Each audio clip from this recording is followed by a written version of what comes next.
दोस्तों, जब भी हम कोई किस्से कहानी सुनते हैं तब उसमें वर्णित जगहों को लेकर हमारे मन में अक्सर ये सवाल आ जाता है कि क्या वो जगह इस दुनिया में एग्जिस्ट करती है या फिर नहीं। तो आज हम आपके मन में आ रहे इसी सवाल का जवाब देने की कोशिश करते हुए बात करेंगे कुछ ऐसे ही प्राचीन और किस्से कहानियों में बताई जाने वाली एंशिएंट प्लेसेस के बारे में जो कि असली दुनिया में भी एग्जिस्ट करती है। तो चलिए वीडियो शुरू करते हैं और जानते हैं इन्हीं जगहों के बारे में।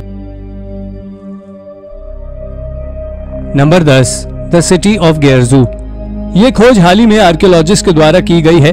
दरअसल आर्कियोलॉजिस्ट ने सबसे पहले एक एंशिएंट सुमेरियन पैलेस को खोजा था और उसके बाद एक टेंपल को, जिसके बाद उन्होंने और रिसर्च की तो पाया कि ये एक लॉस्ट एंशिएंट सिटी है जिसका नाम गेरजू है। इस डिस्कवरी को ब्रिटिश म्यूजियम के आर्कियोलॉजिस्ट ने इराक के आर्कियोलॉजिस्ट के साथ मिलकर अंजाम दिया था। आर्कियोलॉजिस्ट का कहना है कि ये एंशिएंट सिटी आज से लगभग 5000 साल से भी ज्यादा पुरानी है और यही वो जगह है जहां से एंशिएंट सुमेरियन का जन्म हुआ था।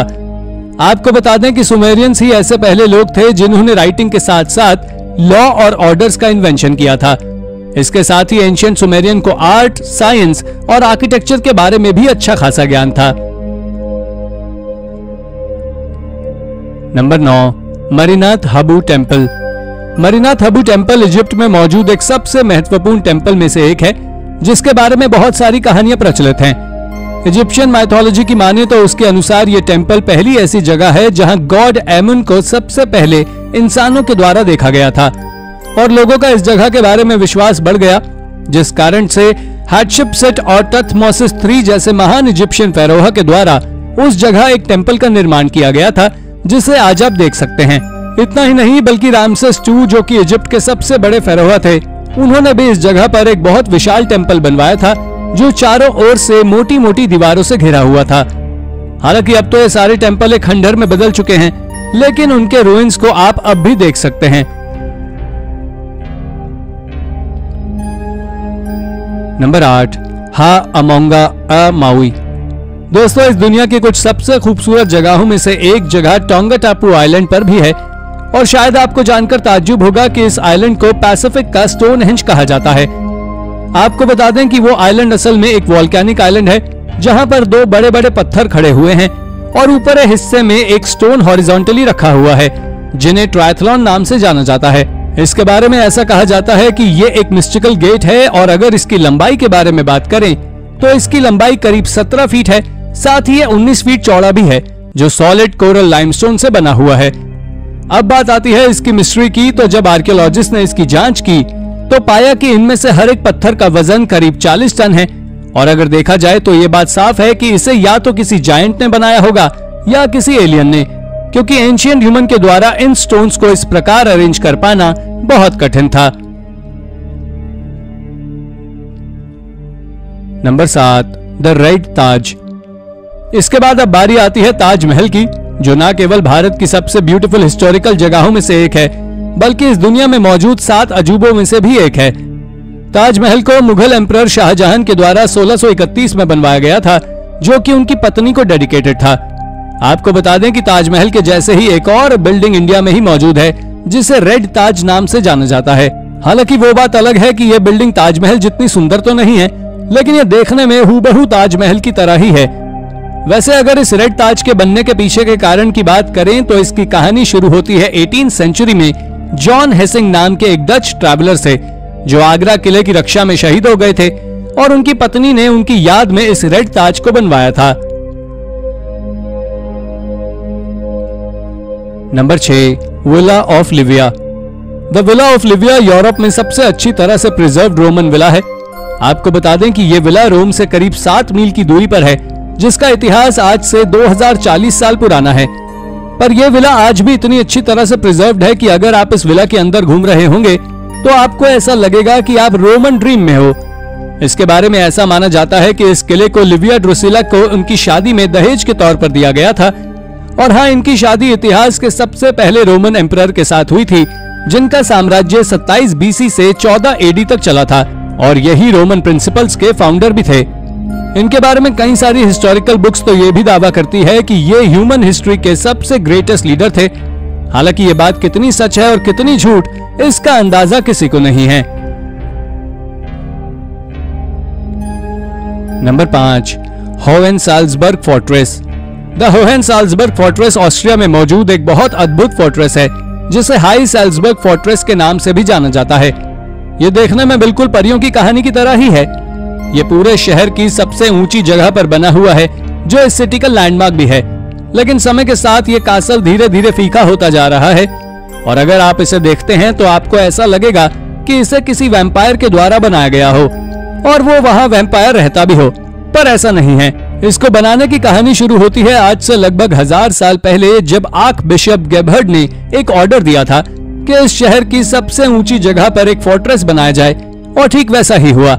लेकिन उस समय उस हिल के टॉप पर कुछ ज्यादा नहीं था, बल्कि एक छोटा सा कासल था जो चारों ओर से वुडन फेंस से घिरा हुआ था। लेकिन समय के साथ साथ ये एक्सपैंड होता गया और अब तो इस जगह को एक म्यूजियम में भी बदला जा चुका है। Number 4, the coral castle. दोस्तों, इस कासल के बनने की शुरुआत एक हार्टब्रेक स्टोरी से होती है। दरअसल जब लैटवियन एडवर्ड लीड्स-क्लेनिन नाम के एक आदमी को उसकी मंगेतर ने उनकी शादी की शाम को शादी करने से मना कर दिया था, तो वो अपना टूटा दिल लेकर अमेरिका आ गए थे। वो अपनी मंगेतर को बताना चाहते थे कि वो भी अपनी लाइफ में कुछ बहुत बड़ा कर सकते हैं, और जब ये अमेरिका आए थे तो इन्होंने एक बहुत ही अनोखी बिल्डिंग को बनाया जो कि एक अच्छी कारीगरी का उदाहरण भी था, और इसे कोरल कासल ऑफ फ्लोरिडा कहते हैं। आपको बता दें कि यह कासल बहुत ही हल्के लाइमस्टोन से बना है और लाइमस्टोन को उनकी पूरी लाइफ टाइम की कमाई से खरीदा गया था। अगर हम इस कासल की बात करें तो इसको आज के समय में बनाने के लिए मॉडर्न मशीनरी की जरूरत पड़ेगी, क्योंकि इस तरह की पोजीशन में रॉक्स को आज के समय अरेंज करना अकेले आदमी के बस की बात नहीं है। इसमें सबसे ज्यादा हैरानी की बात तो यह भी है कि इसे लीड्स-क्लेनिन ने बिल्कुल अकेले ही बिना किसी मदद के बनाया था, जो कि आज तक एक मिस्ट्री बनी हुई है कि आखिर इतने बड़े बड़े स्टोन्स को अकेले उन्होंने किस तरह आर्टिस्टिक पोजीशंस में लगाया होगा। Number 3, Gaziantep castle. इसकी कहानी शुरू होती है 6 फरवरी 2023 को, जब टर्की में एक बहुत जोरदार डिजास्टर यानी कि अर्थक्वेक टकराया था। तब बहुत सारे लोगों की जान गई थी, कई सारी बिल्डिंग्स को नुकसान पहुंचा था, और तो और एक हिस्टोरिक बिल्डिंग तो पूरी तरह तबाह हो गई थी जिसका नाम था गाजियान्टेप कासल। आपको बता दें कि यह किला 1500 साल से भी ज्यादा पुराना था, जो 7.8 के मैग्नीट्यूड के भूकंप के आगे टिक नहीं सका और टुकड़ों में बदल गया। इसके साथ ही इस कासल में सिरवानी मॉस्क भी मौजूद था, जिसे 17वीं सेंचुरी में बनाया गया था, और यह बहुत ही अपने आप में एक हिस्टोरिक वैल्यू रखता था। आपकी जानकारी के लिए मैं बता दूं कि इस कासल की शुरुआत 2nd सेंचुरी एडी में हुई थी, जब यह सिर्फ एक वॉच टावर हुआ करता था, और धीरे धीरे उस वॉच टावर के आसपास फोर्टिफिकेशन का काम होता गया और ये एक कासल में बदल गया। नंबर 2, थॉर्नबोरो हेंजेस। द थॉर्नबोरो हेंजेस इंग्लैंड में मौजूद एक अद्भुत और अविश्वसनीय आर्कियोलॉजिकल साइट है। इस साइट में 3 सर्कुलर कॉम्प्लेक्सेस हैं जो एक ही लाइन में बने हुए हैं। आपको जानकर आश्चर्य होगा कि वो स्ट्रक्चर्स आज से करीब 4500 साल से भी ज्यादा पुराने हैं, और अब तो ये खेतों के अंदर आते हैं जहां पहुंच पाना ही बहुत कठिन काम है। हालांकि अगर इसके बावजूद भी आप वहां जाना चाहते हैं तो इसके लिए आपको कई मील दूर तक खेतों के बीच से सफर करना होगा। इसके बावजूद भी हो सकता है कि आप उन कॉम्प्लेक्स स्ट्रक्चर्स को पहचान ही ना पाए, क्योंकि ये स्ट्रक्चर सदियों से एक ही जगह पर या कहीं अनटच्ड रहने के कारण छोटे छोटे हिल्स में बदल गए हैं। इन हिंजेस के बारे में लोगों की अलग अलग मान्यताएं और कहानियां हैं जो लोगों को काफी पसंद आती है। Number 1, Castelo de Sao Jorge. दोस्तों, Castelo de Sao Jorge Portuguese की सबसे पॉपुलर सिटी लिस्बन में मौजूद है। असल में ये एक बहुत ही सुंदर कासल है जो देखने में परियों की कहानी में बताई गई कासल की तरह ही है। अगर दूसरे शब्दों में बात करें तो ये एक अच्छी खासी हिस्टोरिक वैल्यू रखता है, जिसे मिडल एजेस में बनाया गया था। ये वही समय था जब रोमन एम्पायर धीरे धीरे खत्म हो रहा था और विसिगॉथ्स का साम्राज्य फैल रहा था। यही कारण है कि इस कासल पर कई बार अलग अलग तरह से हमला भी किया गया, लेकिन इसके बावजूद भी आज भी ये कासल वैसे का वैसा ही खड़ा हुआ है। हालांकि इस कासल पर 1940 में एक बार रिस्टोरेशन का काम भी किया जा चुका है, जिस कारण से इसे आज टूरिस्ट घूम भी सकते हैं। तो दोस्तों, ये थी हमारी आज की वीडियो। अगर आपको हमारी आज की वीडियो पसंद आई हो तो वीडियो को लाइक करें और हाँ, चैनल को सब्सक्राइब करना बिल्कुल ना भूलें। धन्यवाद।